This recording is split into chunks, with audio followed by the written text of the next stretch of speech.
The Boston Bruins lose 8-1 to the Winnipeg Jets in their first real test in the Sacco era. Swayman in the third period was not good, and the players in front of him the whole game were not good either. I usually cover the highs and the lows of the Bruins game, but this game was just filled with so many lows, I'm gonna have to give my Boston Bruins Festivus and air out my grievances about the Boston Bruins in their 8-1 loss. So buckle up, Bruins fans. I'm here to give you the latest info on your beloved Boston Bruins. If you've been liking my Bruins content, please leave me a like and subscribe. If you've already done so, thank you, and let's get into it.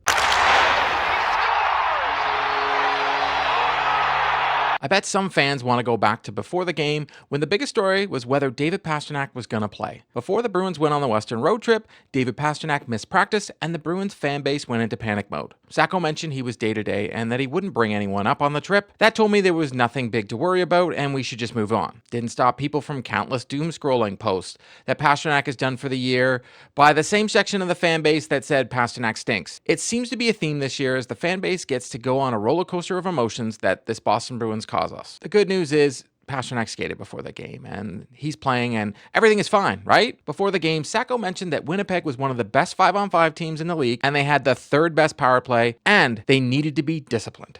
Just their overall game, I think their 5-on-5 game is very solid, both offensively and defensively. They get good goaltending, obviously, every night.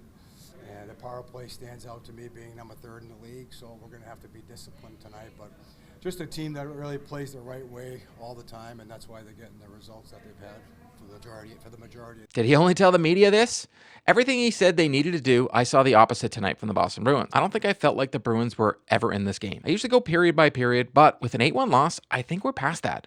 But I'm going to try my best. From the puck drop on this game, Winnipeg was outplaying the Bruins and first on the puck. And Trent Frederic set the tone for the game by taking a penalty 25 seconds into the game. Winnipeg, as I mentioned, has the league's 3rd best power play. And after last night's game, now has the 2nd. An interference penalty set the tone to what was going to be an ugly night. We got to see the two-faced Batman villain Boston Bruins last night. The power play gave the Jets all the momentum right away. They moved the puck around well and got to test Swayman early. They didn't score on that power play, and I thought to myself, maybe this would lift the team and Swayman to new heights because they shut the door early. It kind of did for a brief couple minutes, and the Bruins played the only stretch in the game that resembled Bruins hockey. It was a Festivus miracle. It was short-lived because I feel this is when the wheels fell off in the hockey game, when at 10:30 of the first period, Brandon Carlo takes a double minor for high-sticking Kyle Connor. See, remember before the game when Sacco said they need to stay out of the box? Now we're at the halfway point of the first period and about to give the Jets a 4-minute power play. You can't even make this up. And high sticking no less, because if you watch my videos, you know I call high sticking penalties stupid penalties. They're some of the laziest penalties you can take, right up there with interference, which we saw 25 seconds into the game, and hooking. Oh, I forgot to mention slashing. Probably one of the dumbest of them all. Of course, the Jets score on the first of the 2-minute power play on an unlucky bounce that hits off a Bruin, pops out on the other side. Nemensikoff has a wide open net. The Bruins kill the remainder of the penalty, but the play from the Bruins after that goal was just brutal. Winnipeg was first on the forecheck, generating all the chances and controlling the play with ease. Absolutely no pushback from the Bruins whatsoever. They made it easy on the Jets to steamroll them. Stop me if you heard this one before, but with less than 2 minutes left in the first period, the Bruins get scored on. In an 8-1 loss, you know there are some bad goals, but this one by far was one of the worst of the night. David Pastrnak and Brad Marchand both exit the zone like they have control of the play for some reason. Did they see something no one else saw?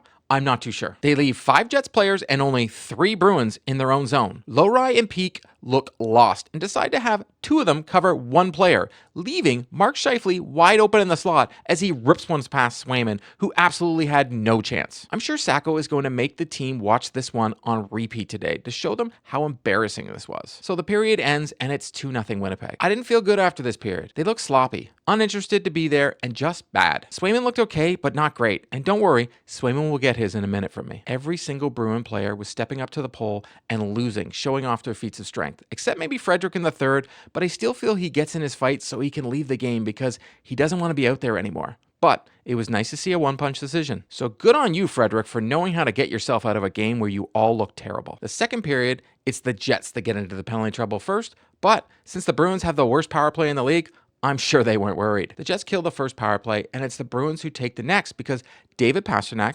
decides, because the refs aren't calling any of the rough stuff, he decides to get a high-sticking penalty to get back at the Jets. That's going to show them, right? Such a selfish penalty.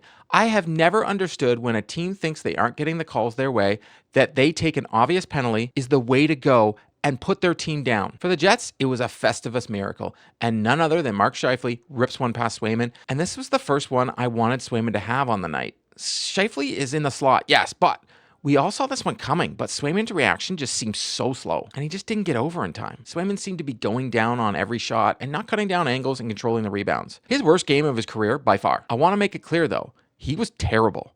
But man, the team in front of him wasn't winning the game no matter who was in net. They stunk. I have to hand it to the Bruins. They win as a team, and man, they lose it as a team. The one bright spot of the game, besides the 3 fights in the third, is the Bruins PP1 gets a power play after this goal and actually looks good out there. Pastrnak misses the first attempt at the shot. He shoots the puck wide, but gets the puck back right away for a second attempt and blasts one past Hellebuck. The one guy that 100% looked injured while playing scores the Bruins' only goal of the game, and even after he scored, it looked like no one cared. Barely a reaction from Pastrnak when he scored. The period ends, and it's 3-1, but it wasn't like the Flyers game. I don't think anyone got the sense the Bruins could come back in this one. And if you did, please explain to me how. Sacco after the game mentions he hopes they could, but didn't sound confident at all that he actually thought they could. So, for the third period, it was a gong show, and Winnipeg dominated them from start to finish. I think it does towards the end. It's 3-1 after 2 periods. We've been in that position before. We thought that we could certainly work our way back into the game, but we didn't. And so you don't take too much stock at the end of the game when it's 7-8-1. But there's things that we need to address and correct, and we will. Each player from the Bruins steps up to the pole and tries to show their feats of strength and fails miserably. Yes, Frederic gets in a fight, followed by Kastelik and then Zadorov, but that's what players do when they're playing that bad and want out of a bad situation. A lot of people say, hey, they're sticking up for the team and they're not going down without a fight. But these 3 fights, honestly, even after the Frederic one, Frederic one made sense.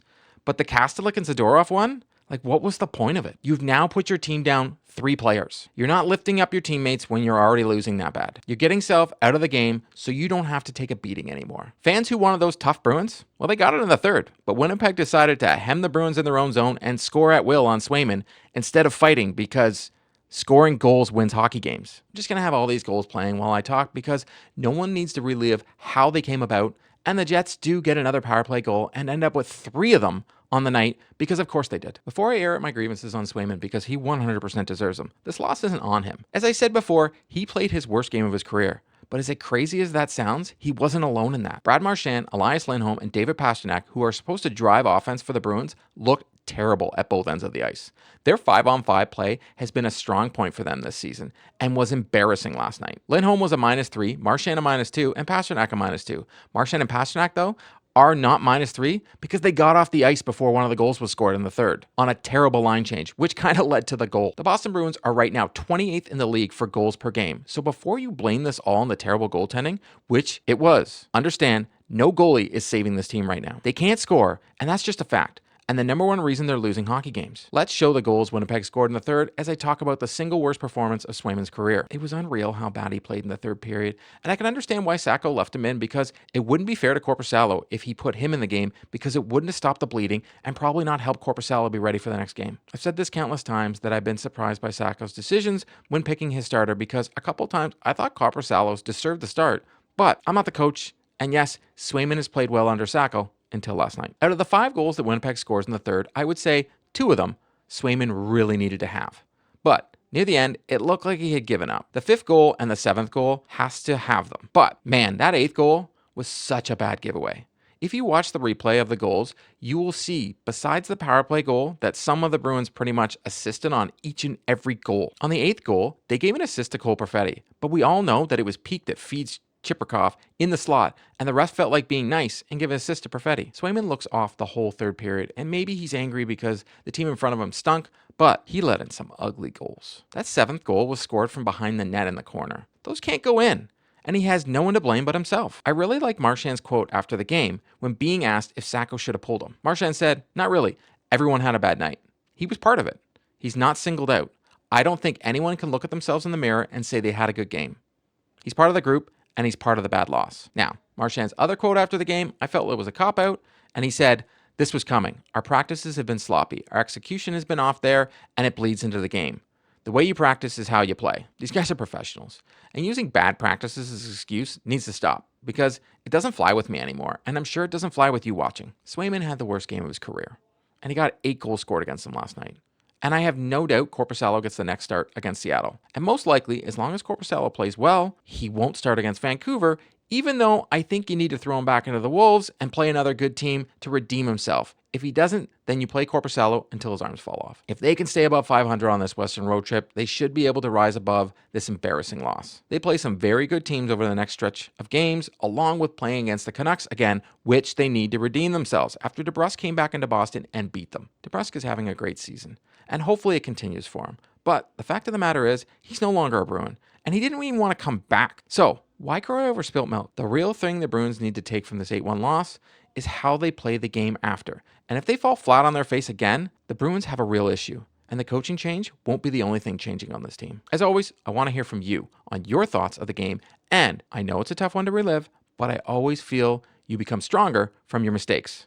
Let me know in the comments below your thoughts on the Bruins' 8-1 loss to the Winnipeg Jets. That's a wrap on today's video. To stay up to date on all the news surrounding the Boston Bruins, please subscribe and drop me a like. If news breaks surrounding the Boston Bruins, be sure to check out the channel. If you've already subscribed to the channel, thank you, and I'll see you next time.